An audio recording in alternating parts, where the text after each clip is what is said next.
Hi, you've just tuned into the Creative Life Podcast, the place where creatives go for inspiration. My name is Jessica. I'm a creative coach as well as your host. I'm joined today by Dr. Gibbons, my co-host, and guess what? A special guest. Dr. Gibbons, who do we have on our show today? Today on our show, we get to learn about Tamara Schantell. Tamara Schantell is a cosmic pioneer and modern mystic devoted to awakening human potential and creating a more radiant, conscious, and connected world. A lifelong student of esoteric wisdom and inner child healing, she brings the science of transformation with the art of soul. Certified as a breathwork detox facilitator, Reiki practitioner, and graduate of Psi seminars, Tamara blends decades of corporate experience at Microsoft, Salesforce, and Okta with deep mastery of energetic alchemy. There's always a backstory to our guest, and Tamara comes by way of recommendation from a former guest on the show, Natalie McHale. If you haven't seen her episode, this focuses on marketing and gives insights into what you can do to build your brand. Make sure that right after this episode, you circle back to watch that one. Oh, absolutely. Well, Dr. Gibbons, that was a wonderful introduction for the guest that we have on today. And how about, you know what? How about you kick us off with the first question? Okay. So, can you share, Tamara, a bit about your journey? How did you first discover breathwork, and what drew you to make it your practice? Sure. Yeah. Great question. Give you the background story. We all have one. It was actually during the pandemic when I discovered Man from the Stars is what his Instagram handle is. And the modality is called breathwork detox. Circle back to 2015-16. I had gotten involved in personal development. I was working at Okta in a corporate job, and I was just, running into the walls that sometimes you do at corporate. I was working for a boss that I didn't really get along with, and I recognized that I needed to learn some tools, and personal development, Psi seminars fell into my lap, and it really opened up a vortex of other deeper esoteric learnings. I went on to get my Reiki 1 and 2 certification. I studied at Psychic Horizons in San Francisco and learned deeper techniques of meditation because I recognized that the way I was living, I was, a very fast-paced control freak at the time. And I recognized that I needed to learn how to really surrender and let go of the reins. And so through those meditation practices, I really learned how to surrender and let go.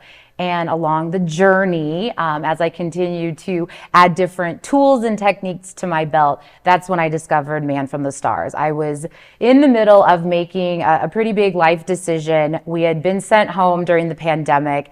I was working remotely, and I became very clear on the fact that there was a huge dissonance between this dream life that was in my head and how I was living in downtown San Francisco. And so it was actually during this transition when I was deciding to move to the island of Oahu, Hawaii, that I did my first breathwork detox session. And it was after that first session that I knew this was something that I wanted to continue to practice, to make part of my daily rituals, as well as to guide and lead others and learn more about. And so the reason I chose it is because there's instant results. We live in a microwave society, and they say that breathwork detox, it's like 20 years of therapy in one session without saying a word. And after my first session, I just felt so many years of how I was standing in my own way just melt away, because it's a miraculous modality, and I'm excited to chat more about it with you today. Absolutely.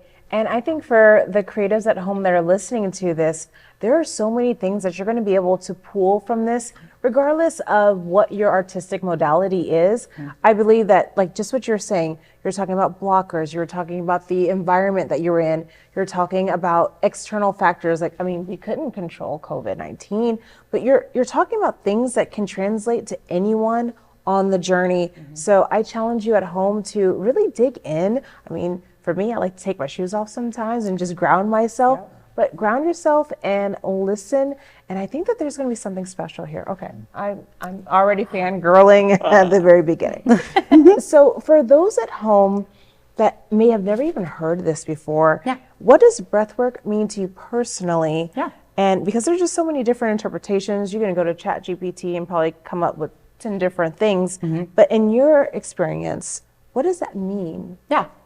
So breathwork to me, it's coming home to yourself. And what's interesting is when you talked about grounding, I remember just 6 years ago, people were like, what are you talking about grounding? What does that even mean? And so what I love is that things are starting to become more popular with the mainstream. Breathwork is the next yoga, mark my word. But breathwork is coming home to yourself. And what I mean by that is that we find that 0 to 7 when we're growing up is when we're getting programmed by our parents, by our community, by society, being told how we should be, how we should act, how we should show up. And then 20, however many years down the road, you kind of wake up and you're like, wait a minute, this isn't who I am. This isn't who I'm intended to be. So breathwork, what it's doing is it's clearing out trapped emotions. So you've probably heard somewhere along the way that emotions are energy in motion. And you've probably heard that energy can neither be created nor destroyed. So if you go back to childhood and you think about that time when you're upset because maybe you wanted a toy and your mom or your dad said no, and you want to cry and you're upset and you have all of these emotions that you want to express because you are a little child, you feel a certain type of way because you didn't get what you wanted, but your parents say, big girls don't cry. And then what do? You bottle up those emotions, you swallow your feelings, you bite your tongue because you want to be a good little girl for your mom and your dad and your family. Well, guess what? Those emotions you don't express, they get trapped on your auric field. So we've been walking around carrying emotional baggage for all of our life, for decades, for years, for lifetimes. And when you lay down on a mat and you do breathwork detox, what it is, it's conscious circular breathing. It's all through the open mouth. It's deep diaphragmatic. And once you do a 30-minute session, you realize how all of these things that your logical mind is trying to process and analyze, you don't need to do that. You just need to surrender to the process and let go. And then you wake up and you realize all of these things that were standing in your own way, it was you. You're the only one that's been blocking your blessing. The beautiful part is you are the solution to all of your problems because usually you're the only one that is also creating them in your mind. Wow, that's really amazing. And I know that we're going to unpack this quite a bit. There'll be his notes over here. I love it. You're like, yes, Jessica, we're going to get on the couch and we're going to debrief about this. But just to draw something out of that, I really appreciate your definition of that. I think it's very accessible and about getting back to yourself, but also you went a little bit further in explaining energy and those emotions. And as a mother myself, like even just before coming here, my daughter, she just starts crying. And I was like, okay, well, tell me what it is. Help me. And then she's just throwing a fit. And then for me, I'm like, okay, just let her throw a fit. I mean, she's safe. She's okay. Let her throw her fit. And then when she's ready, she'll come back. And she did come back. But that's very different than my upbringing. My upbringing was, you're disturbing the family. Yep. And you must be silent. And so I can only imagine that as a creative. And you know who I want to think about? Leah Baez. Yes. She talked about when she was writing and she went back through it, the emotions that were coming through. So when you're talking about breath work, I'm thinking about all the emotions and the things that have happened in our life that you need to work through. You need to release the energy. And Leah talked about how it was cathartic for her to release all of these memories and emotions. So I love that. All right, let's go forward. Oh right, this is amazing. All right. How can intentional breathing help someone move through their creative blocks or burnout? Sure.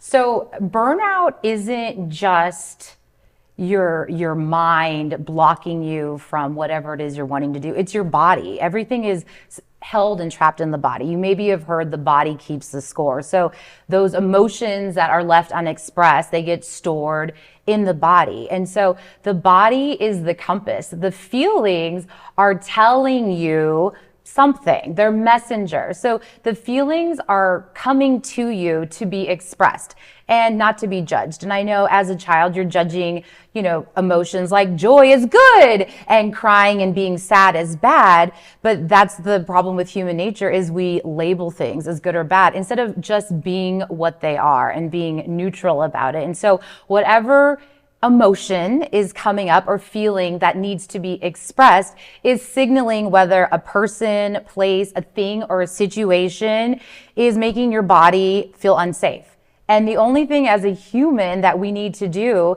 is listen to our body and respond to this emotion. And so a lot of times it's just separating yourself from whatever it is that you're experiencing so you can come back to self. And so when you can turn to the breath as a tool, it is the most magical, transformational tool that we have, and you can get high on your own supply. What you learn is that once you become conscious, it brings you to the present tense. And so what I learned through Psychic Horizons and the different meditation techniques is that we have a grounding cord, and it's all about visualizing. So I learned so many cool visualization techniques about grounding into present tense. And you can tell if someone is grounded maybe, but they're in the future. And what happens when you're in the future and you're forward thinking? Anxiety. What happens when you're in the past? Depression. And so when you become aware of the breath and you breathe the breath instead of letting the breath breathe you, because obviously we breathe every day. If we didn't, that'd be a problem, but it's something we do unconsciously. It's completely subconscious. Our body is controlling it. But once we bring our attention to it, that's where the magic really happens. And so for people that want to receive clarity, I do this. I mean, I did it driving over here. That's the beautiful part. When you have a drive, you can just connect to the breath. And it'll bring your state of awareness to present. It'll start to calm down the nervous system, and you'll be able to get into that position where you're safe. And all you need to do is just watch your breath. And when I watch it, just be intentional to inhaling for 5 seconds, exhaling for 5 seconds.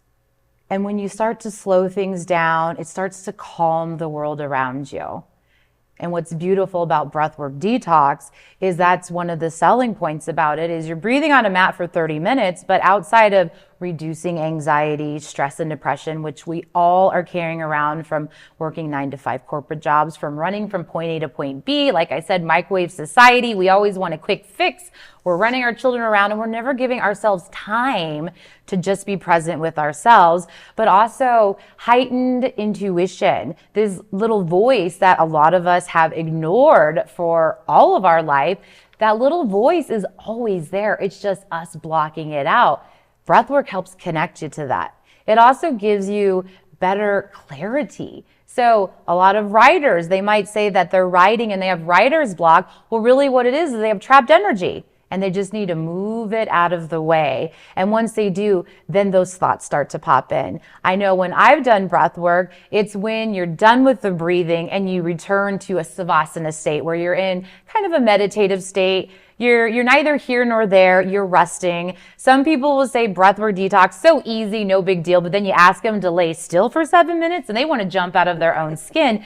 But this is where the magic also happens. It's those thoughts start to come in. Those lyrics to the song you're writing start to magically appear. So that's why breathwork is so powerful, is because once you move that trapped energy, new energy comes in. We are energetic beings. Everything is energy. How we relate to one another or anything, it's energetic. And so once you remove the trapped sticky stuff that you hadn't been letting go of and it's just trapped, you didn't know how to release it because we're not taught how to release or how to cleanse our energy or how to intentionally breathe. But once you start learning some of these tips and tricks, then you start to realize that you can always bring yourself back to a state of awareness and to have that clarity. Absolutely. And I love a lot of things that you're talking about. So when you're talking about the breath work and laying there for 7 minutes, it makes me, and you did talk about the parallels between yoga, and this is like the next big thing after yoga. But in restorative yoga, you're holding the poses for a really long time. And you're actually feeling your body in that pose. Yeah. Because sometimes when you're doing some of the fast flows, you're just moving, you're going through the motions. But when you have to hold something for a long time and you have to feel and it's quiet, or maybe there's a little bit of music, but then they also have some breathing too. You talked about savasana, but like Uwaji breath, I think I pronounced it correctly, but like the warming breath. So I love how you're talking about energy and about creatives. If you feel a block, maybe like you said, it's a message for something else. It's like, hey, you can't write right now because you've just spent the last 5 days ripping and running from place to place, and now you want to sit down and write a book, you can't do it because you need to process those past 5 days. So I think that's really beautiful that you're bringing that to our audience, because there are going to be people at home who have never heard this before. Yeah. They have no idea that they hold this energy maybe from when they were 5 or when they were from 15 or when they were 50. And so this is just beautiful. Yeah. I love that they get to be introduced to this. You got to feel it to heal it. Oh, I like that. That's a t-shirt. You got to feel it to heal it.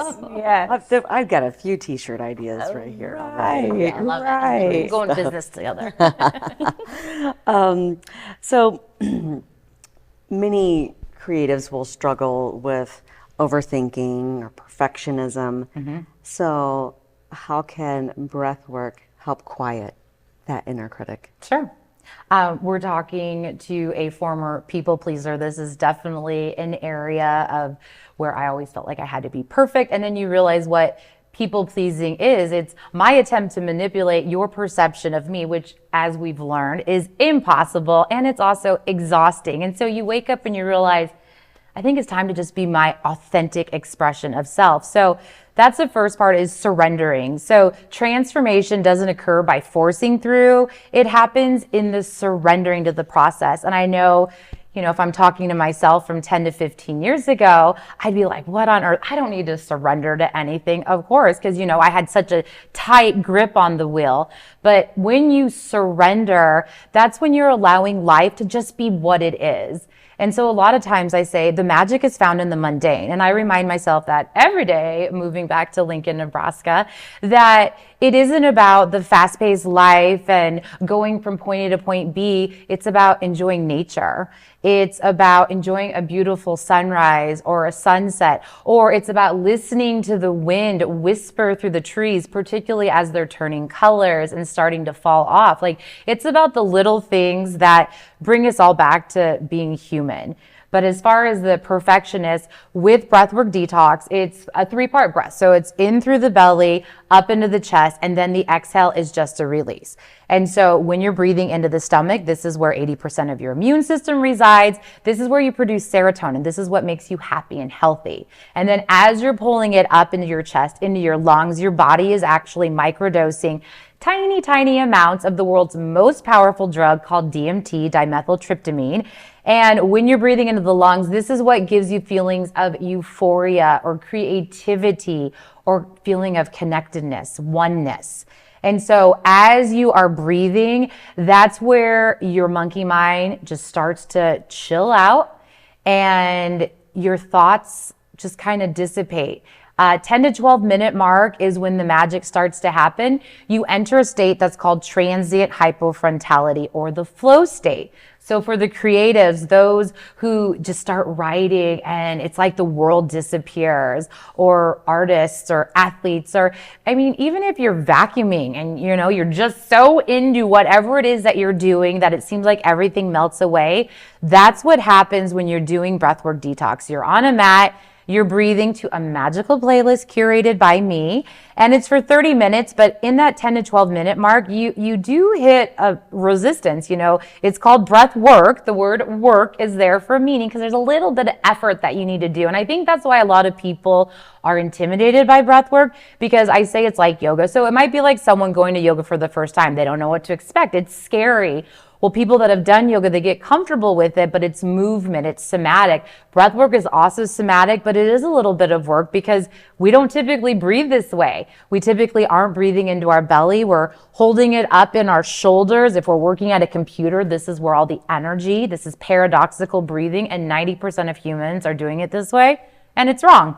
You think about a baby or an animal, like their full body expands as they breathe. So breathwork detox, like I said, it's bringing you back to yourself, and it's just helping you remove out all of the clutter, because the perfectionist, it's just the fear of failing. But when you recognize that to fail is to progress, and it's to get to that next stage where we're all elevating together. And what's beautiful about healing is it's not linear. You can heal and think that something is done, you've processed it, and then you're in a breathwork session and you remember something that happened to you when you were 5 years old and it brings you back. It's just every single opportunity to let something new go that you've been holding on to, because a lot of us are trapping this energy in our system subconsciously and we're completely unaware of it. So breath work, you don't have to understand what it is. Like in talk therapy, you're talking about a problem, but sometimes you're just perpetuating it because you're just talking about it over and over and over again.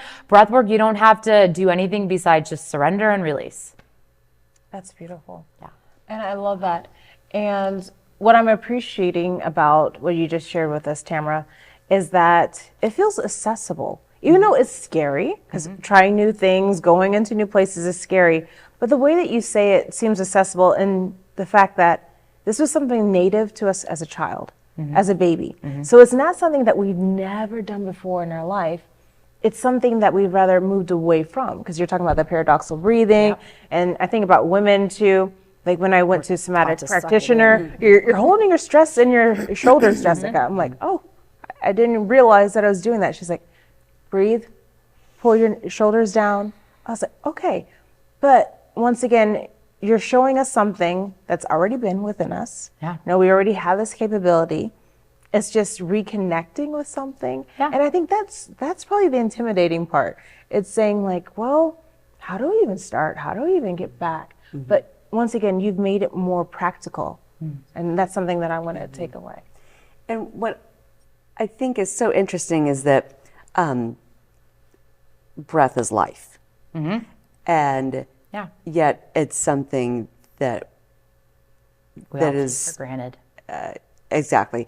And we're very unintentional. It just comes and goes. And to realize that when intentional with breath, that we are empowered to do so much, how healing it can be, something that we have moment after moment. It's almost mind-boggling how simple, yet not. So much happening there. Yeah. That's what we say. Breath work is simple. It's not easy. There's a difference. No, absolutely. You did say work, and you talked about that 10 to 12 minute mark and how you have to push through. You got to get to the 30 minutes. And so when I'm thinking about what you're sharing with us, and perhaps there's artists, writers, musicians at home, and they're thinking, man, how can I integrate breath work into our process? You shared about the 3-part breathing. You talked about just getting into that transitive state, about the time. And so let's just say, okay, I am a creative. I do work a 9 to 5, or I do work night shifts at a factory, or I do have a busy life. Tamara, I do drive everywhere, all day, all the time. Yeah. Like, I don't even know where to start. Yeah. Like, can you give us some advice about where they could even start? Do they reach out to someone? Do they find a community? Sure. An online class? Sure. Well, just in luck, I do. I offer virtual breathwork detox adventures, I call them, because it's a journey and we're going to have some fun while we're doing it. I have one coming up next Tuesday night at 7:30. It's on 11/11. 11/11 is a very powerful vortex. You've probably heard 11/11 as it relates to manifesting. It's a very powerful number. So when you magnify the 11th month and the 11th day, you get more of that juicy energy. But I do have breathwork detox adventures virtually once a month. I always say if it's the first time you've tried it, having a guide is always very helpful. You're guided by me the entire way. And the beautiful part also about breathwork detox, besides reducing anxiety, stress, depression, tapping into your intuition, having more clarity, is that when you're doing it, I am stating positive affirmations. We're using NLP techniques. And so what you'll find is that 90% of our thoughts today are recycled from yesterday. And if your thoughts aren't positive, and 80% of Americans, they're not, they're negative. People have self-sabotaging, self-limiting belief sets. When you do breathwork detox, you have the ability to reprogram. So when you're done with breathwork, it carries on for days, for weeks. until you want to come back to another session. But that's the beauty, is it's not just one session and then you're done. The effects can last for days. And so if you want to start with me, that'd be awesome. But the Goldilocks breath is what I just taught. The 5 seconds in, 5 seconds out, calm down to 6 breaths, and then you start reducing it and reducing it. And that's just breathing in for longer, holding it, breathing out, and it really starts to calm the body. So that's more tapping into the parasympathetic nervous system, that rest and regulate. The breathwork detox is tapping into the sympathetic nervous system that triggers the fight or flight. And simply it's because the level of healing and the level of emotions and energy that you want to remove cannot be accomplished through nose breathing. Wow, that is amazing. Something that I'd like to bring up is Yeah. there for our viewers and listeners who don't have the familiarity with breath work. Some might be a little uneasy because they're hearing the word energy or Sure. esoteric Yeah. and things like that. There's science upon science that supports this, which I'm sure you could geek out on. Lots of fun things with that. Well, by you, I mean me. I could. But it's also important to know that Navy SEALs use Yeah. breath work. Yep. The Army Rangers use breath work. Yep. Professional athletes Yes. use breath work.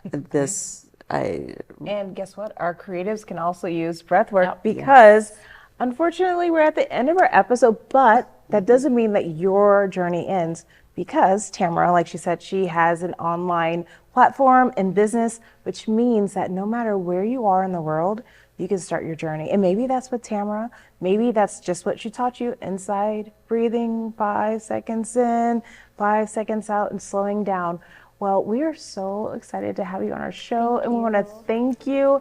And if you're at home and this resonated with you, please like, share, subscribe. And Dr. Gibbons, how will you sign us off? Yes. Thank you so much. And thank you for tuning in to the Creative Life Podcast, where creatives go for inspiration.